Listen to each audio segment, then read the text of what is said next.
सहारवक्षस्थलकौस्तुभाश्रियम्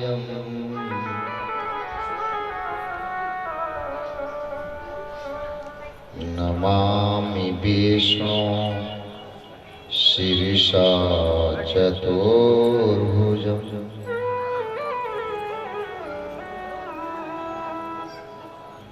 अतुलित बलधामं हेमशैलाभदेहम्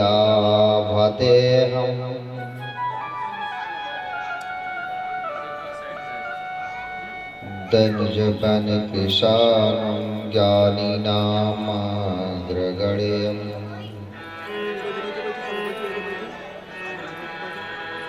सकलगुणनिधानं वानराणामधीशम्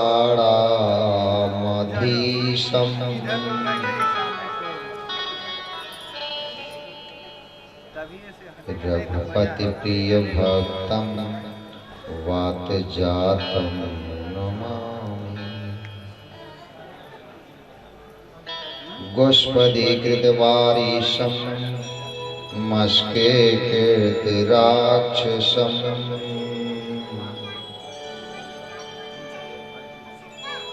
रामायणं महामाला रत्नं वन्दे नीलात्मजम् आञ्जनेयनन्दनं जानकी शोकनाशनम्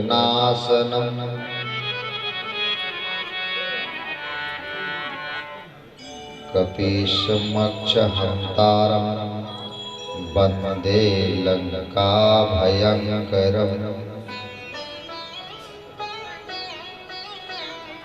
उल्लङ्घ्य सिन्धो सलिलं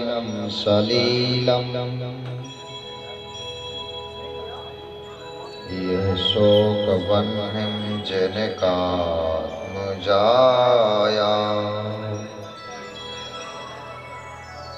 हरायते नैव ददाह लङ्का नमामि तं प्राञ्जलिराञ्जनेयम्।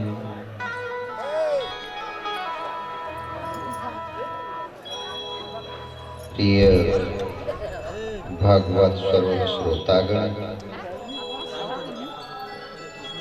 एवं आनंदमयी माताएं, परम सौभाग्य का विषय है। यह स्थान धन्य है, यह नगर धन्य है, यहाँ के निवासी धन्य है, यहाँ तक कि यहाँ निवास करने वाले पशु पक्षी भी धन्य हैं। जहाँ पे ये भगवान की अमृतमयी कथा हो रही है, अनेकानेक जन्मों के पुण्य का जब उदय होता है तो यह भागवत शास्त्र सुनने का अवसर प्राप्त होता है।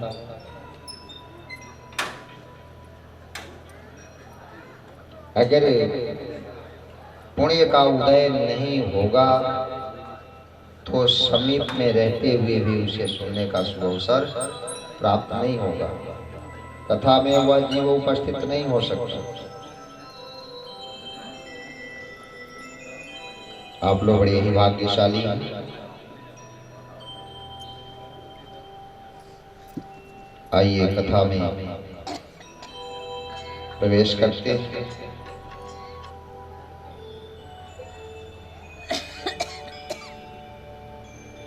पंचम मनवंतर का समय है। भोग विलासिता में इंद्र के लिप्त होने के कारण लक्ष्मी रुष्ट होकर के उनका साथ छोड़ देती है।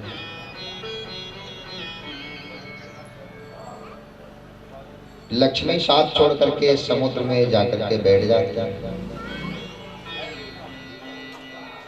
अब इंद्र के श्रीहीन होने से, लक्ष्मीहीन होने से इंद्र का संपूर्ण वैभव ही धीरे धीरे नष्ट होने लगा।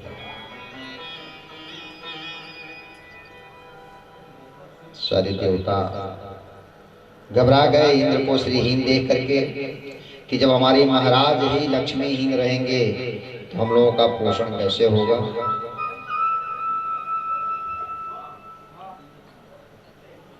सभी देवता ब्रह्मा जी के पास गए। ब्रह्मा जी से प्रार्थना की। ब्रह्मा जी कहते हैं देखो, लक्ष्मी जब इंद्र का साथ छोड़ करके चली गई, इंद्र श्रीहीन हो गए, तो इसका विकल्प तो भगवान विष्णु ही बता सकते हैं। ब्रह्मा जी सभी देवताओं को लेकर के भगवान विष्णु के पास पहुंचते हैं, प्रार्थना करते हैं। भगवान विष्णु प्रकट होते हैं। भगवान विष्णु कहते हैं भाई, इंद्र के ये हुए प्रायश्चित के परिणाम स्वरूप लक्ष्मी तो समुद्र में। रही बात तो लक्ष्मी के जाने से सभी देवता श्रीहीन के साथ साथ बलहीन भी हो गए। और इस समय असुरों का प्रभाव बढ़ चुका है। यदि इससे निवृत्ति चाहिए तो सबसे पहले देवताओं को सबल होना पड़ेगा। बार बार असुर इंद्रलोक पे, ब्रह्मलोक पे चढ़ाई कर रहे हैं। इस समय असुरों पर विजय प्राप्त करना बड़ा कठिन है, कारण कि असुरों के देव दैत्य गुरु शुक्राचार्य का पूरा समर्थन दैत्य पक्ष में था। जब भी देवताओं और असुरों के बीच युद्ध होती थी, दिन भर के युद्ध में रण क्षेत्र में मारे गए संपूर्ण असुरों को सायंकाल शुक्राचार्य जी आकर के अमृत संजीवनी विद्या के प्रभाव से पुनः जीवित कर देते। दिन भर युद्ध में जितने असुर मारे जाते थे, सायंकाल शुक्राचार्य जी आकर के मृत संजीवनी विद्या के प्रभाव से पुनः सभी असुरों को जीवित कर देते थे। भगवान विष्णु बताते हैं कि इस समय तो असुरों का पल्ला भारी है। इसका एक उपाय है, यदि समुद्र मंथन हो तो उसमें से अमृत मिलेगा, और उसे अमृत को यदि देवता पान कर लेंगे तो सबल हो जाएंगे। कितना भी भयंकर युद्ध होगा, मारे नहीं जाएंगे।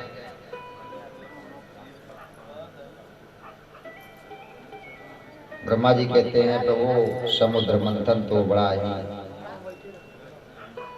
विकट कार्य है। इस समय हमारे देवदल में सभी देवता शरीर से भी कमजोर हो चुके हैं। समुद्र मंथन होगा तो कैसे। भगवान विष्णु कहते हैं देखो भाई, नीति शास्त्र ये कहता है कि जरूरत पड़ने पर छोड़ के गुरुजी का बैठिए। जरूरत पड़ने पर एक बार की घटना है, एक शिकारी जाल बिछा रखा था और कहीं से सर्प आता है, उसमें फंस जाता है।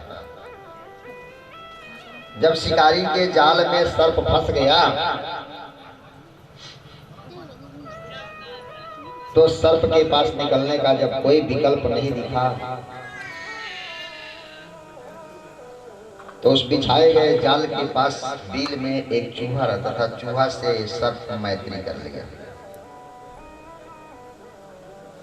जबकि सर्प जो है चूहा को निगल जाता है, लेकिन उस समय अपने प्राण की रक्षा के लिए सर्प ही निवेदन करके चूहा से मैत्री कर लिया। और जब मैत्री बढ़ी तो उसने कहा कि मित्र मेरे जान की रक्षा करो, सो इस जाल को तू काट दो। चूहा जाल काट दिया सर्प जब उसमें से निकला तो चूहे को निगल लिया। समझ में आई बात? देखो इस समय असुर सशक्त हैं, परम पराक्रमी हैं।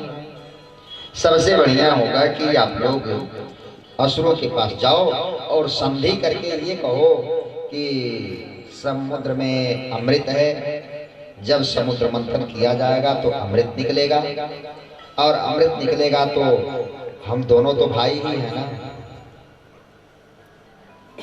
सारी लीला प्रभु की ही है। भगवान विष्णु की नाभि से कमल प्रकट हुआ, कमल पे ब्रह्मा की उत्पत्ति हुई, ब्रह्मा के पुत्र मरीचि, मरीचि के पुत्र कश्यप, कश्यप की पत्नी दिति से दैत्य और आदिति से देवगणों की उत्पत्ति, देवताओं की उत्पत्ति। भगवान कहे जाओ भाई, उनसे कहो कि हम तो कुछ भी बैर है, जो कुछ है तो भाई ना। सो आप लोगों का भी कल्याण हो, केवल हम ही लोगों का ना हो, आप लोगों का भी हो। इसलिए हम लोग आप लोगों के पास आए हैं, और यदि आप लोग स्वीकार करें तो दोनों पक्ष मिल करके समुद्र मंथन किया जाए, और उसमें से जो अमृत निकलेगा हम लोग बांट करके पान कर लेंगे, दोनों दल अमर हो जाएगा। भगवान विष्णु के समझाने पे देवता लोग आए। अमृत की बात सुनकर के दैत्य तैयार हो गए। समुद्र मथने का समय आ गया।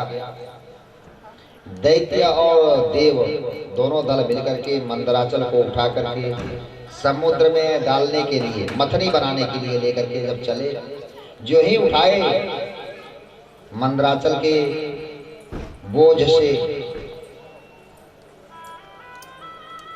पीड़ित हो गए, रोक नहीं सके। मंदराचल के नीचे ही दब करके असंख्य असुर और देव घायल हुए।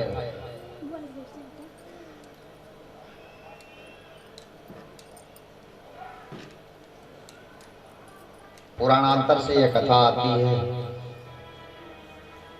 स्कंद पुराण के अनुसार, कि जब असंख्य दैत्य और देव घायल हो गए, जब मंदराचल को लाने में असफल हुए, तो पुनः भगवान विष्णु की आराधना की। भगवान विष्णु आते हैं, गरुड़ पे सवार होकर के आते हैं, और मंदराचल को अपने एक अंगुली पे उठा करके ला करके समुद्र में रख देते हैं।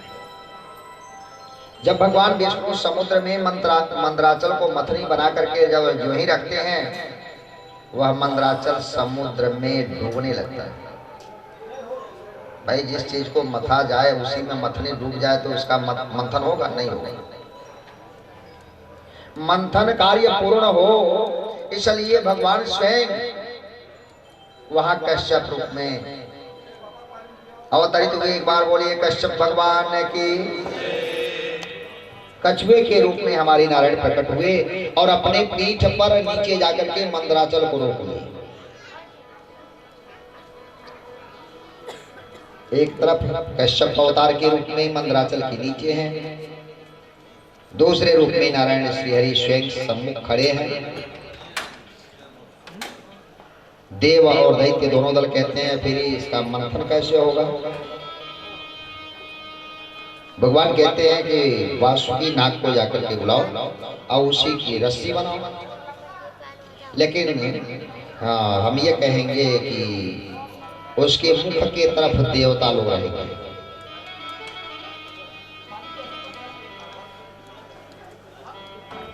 वासुकी नाग आ गए, रस्सी बना दिया गया वासुकी नाग का। जब मंथन कार्य शुरू होने को हुआ तो भगवान विष्णु कहते हैं कि भाई देवता लोग मुख के तरफ रहेंगे, वासुकी नाग के मुख के तरफ रहेंगे, कारण कि पुच्छ भाग जो है अग्राह्य होता है, अपवित्र होता है। अब ये बात असुर सुन लिए। भगवान की लीला बड़ी अपरंपार है।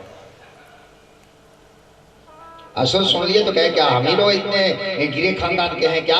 अरे बड़े उच्च कोट के कश्यप जी के संतान हैं हम लोग पुच्छ भाग नहीं ग्रहण करेंगे। बासुकीनाथ की पूंछ को हम नहीं पकड़ने जाएंगे, मंथन होगा नहीं होगा। भगवान विष्णु मुस्कुरा कर कहे, अरे भाई तुम ही बड़े बाप के लड़के हो, तो ही लो जाओ मुख की तरफ। कारण कि भगवान जानते थे कि जब मंथन चालू होगा, घर्षण होगा, तो उसकी गर्मी से बासुकीनाथ के मुंह से जो विषैला फुफकार निकलेगा, उस विष का प्रभाव फफोला के रूप में शरीर पर पड़ जाएगा। सो देवताओं को बचाने के लिए व्यंग्यात्मक प्रयोग उन्होंने पहले ही कर दिया। असुर चले गए बासुकीनाथ के मुख की तरफ और पूंछ की तरफ देवता लगे और समुद्र मंथन चालू हो गया। जो ही समुद्र मंथन चालू हुआ अभी कि सबसे पहले उस समुद्र से कालकूट नामक विष ऊपर आया और उस जल के ऊपर तैरने लगा। उस विष के प्रभाव से असंख्य जंतु जलचर मरने लगे। भीषण उसे विष से ज्वाला निकला।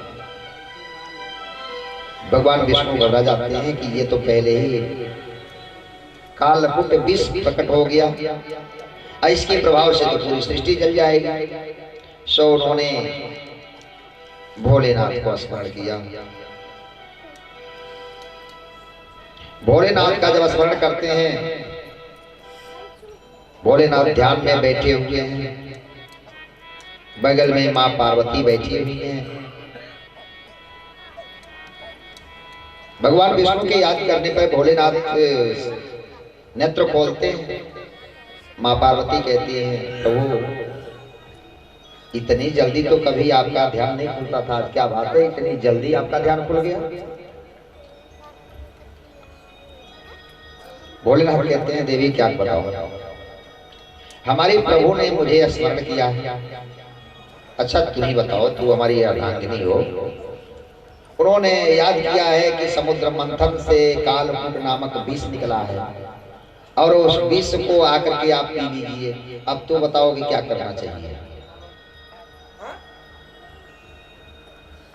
भोलेनाथ कहते हैं कि अब तुम्हें बताओ क्या करना चाहिए। विष पीना चाहिए, नहीं पीना चाहिए? अगर विष पी लेते हैं तो उसका दुष्प्रभाव हमारे ऊपर हो सकता है, और यदि नहीं पीते हैं तो पूरी सृष्टि ही जल जाएगी उसके प्रभाव से। अब तो बताओ क्या करना चाहिए? कोई भी सती नारी अपने पति को जहर पीने को थोड़े ना कहेगी।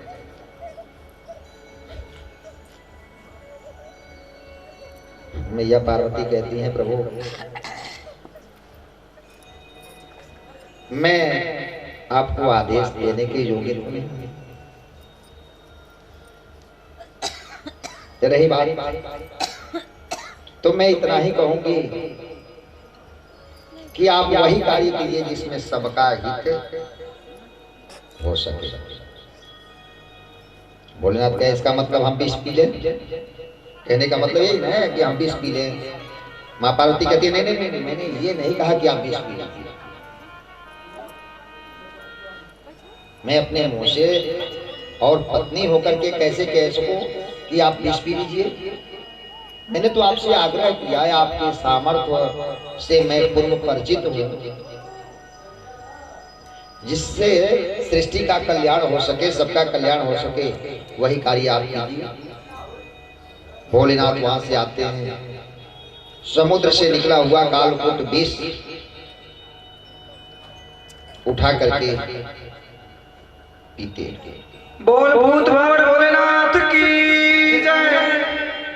भोलेनाथ से निराला कोई और नहीं, भोलेनाथ से निराला कोई और नहीं, शंभुनाथ से निराला कोई और नहीं, शंभुनाथ से निराला कोई और नहीं। वो ऐसा बिगड़ी बनाने वाला और नहीं, ऐसा बिगड़ी बनाने वाला और नहीं, और नहीं।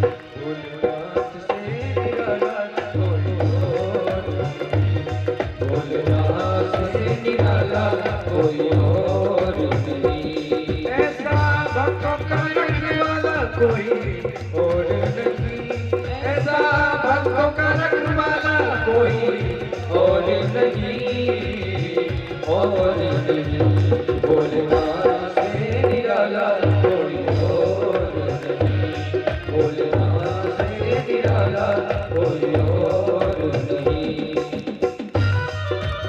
सभी लोग मीठी मीठी तालियां बजाते रहेंगे।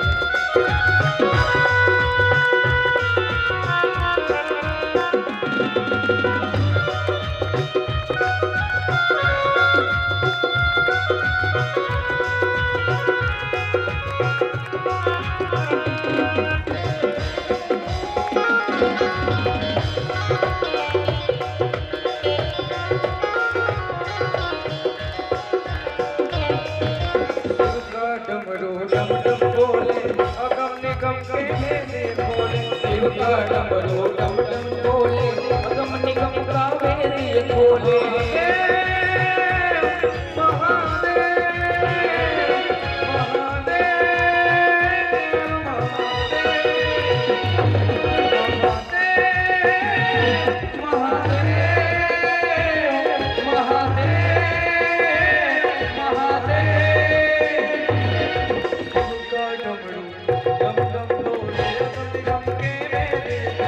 शिव का डमरू डम डम बोले अगम निगम के भेद खोले, डमरू डम डम बोले अगम निगम के भेद खोले, शिव का डमरू डम डम बोले अगम निगम का भेद खोले। ऐसा डमरू बजाने वाला और नहीं, और नहीं, ऐसा डमरू बजाने वाला और नहीं, और नहीं, भोलेनाथ से निराला कोई और नहीं, भोलेनाथ से निराला कोई और नहीं। काया जब जब करवट बदले आप बदलते अगले पिछले, काया जब जब करवट बदले आप चमकते अगले पिछले, काया जब जब करवट बदले आप चमकते अगले पिछले, काया जब जब करवट बदले आप चमकते अगले पिछले। अब मुझको बचाने वाला और नहीं, और नहीं, अब मुझको बचाने वाला और नहीं, और नहीं, भोलेनाथ से निराला कोई और नहीं, भोलेनाथ से निराला कोई और नहीं। ओम नमः शिवाय, ओम नमः शिवाय, ओम नमः शिवाय, ओम नमः शिवाय, ओम नमः शिवाय, महादेव नमः शिवाय, ओम नमः शिवाय, महादेव नमः शिवाय। भोलेनाथ से निराला कोई और, भोलेनाथ से निराला कोई और नहीं, कोई और नहीं, कोई और नहीं, कोई और नहीं। एक बार बोलिए भूत बाबा भगवान शंकर की। एक बार में ही संपूर्ण कालकूट विष को लेकर के मुंह में ज्यों ही नीचे उतारना चाहे गले के अंदर, तब तक उन्हें ध्यान हुआ कि ये तो बड़ा अनर्थ होने जा रहा है। यदि गले के अंदर में उतार दिया तो हृदय क्षेत्र में हमारी नारायण श्री हरि विराजमान रहते, और यह विष कहीं उनको अहित न कर दे। भोलेनाथ ने उस विष को अब क्या करें, यदि उगल देते हैं तो सृष्टि जल जाए, यदि निगल जाते हैं तो उनके हृदय में विराजमान श्री हरि के ऊपर कुछ श्रवा नामक घोड़ा निकला। असुरों ने कहा हम लेंगे। भगवान ने कहा भाई देखो सारा कार्य हम किए, जब मंत्राचल नहीं आ रहा था तो हम उठा के लाए, तो पंचायत हमारी ही मानो ना। यह ऊंचे सरवा घोड़ा हम इंद्र को देते हैं, ऊंचे सरवा घोड़ा इंद्र को दे दिया गया। पुनः समुद्र मंथन आरंभ हुआ। ऐरावत हाथी निकला। भगवान विष्णु ने ऐरावत हाथी को इंद्र को ही दे दिया। पुनः समुद्र मंथन आरंभ हुआ।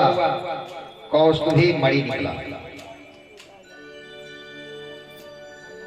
कौस्तुभी जब मणि निकला, दैत्य कहे हमको चाहिए, देव कहे हमको चाहिए। भगवान विष्णु ने कहा चाहिए बताओ, हमारा भी कुछ परिश्रम लगा है ना, तो हमको भी कुछ चाहिए ना।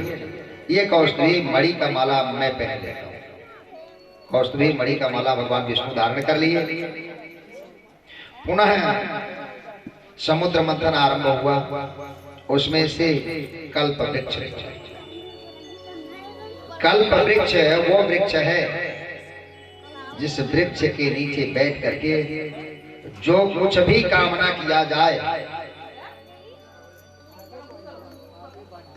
आप ध्यान दीजिए कथा में, दुनिया क्या कर रही है उससे कोई मतलब न रखिए।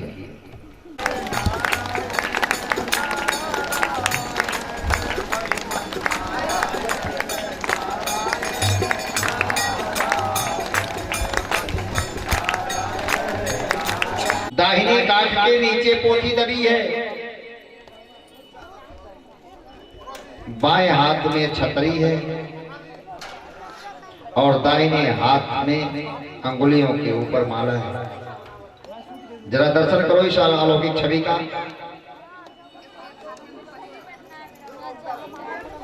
बृहस्पति देव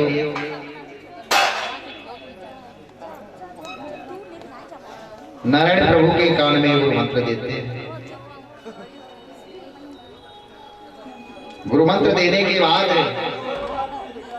कहते हैं गुरु मंत्र का कर भी होता है, वो आपको देना पड़ेगा। बामन भगवान कहते हैं गुरुदेव बताइए कर में क्या चाहिए, गुरु दक्षिणा में क्या चाहिए। बृहस्पति जी कहते हैं प्रभु आप तो सब जानते हैं, अंतर्यामी हमें भिक्षा में गुरु दक्षिणा में त्रैलोक्य का राज्य चाहिए। बामन भगवान मुस्कुराते हैं, कहते हैं गुरुदेव बताइए ना हमको तीनों लोक का राज्य कौन देगा।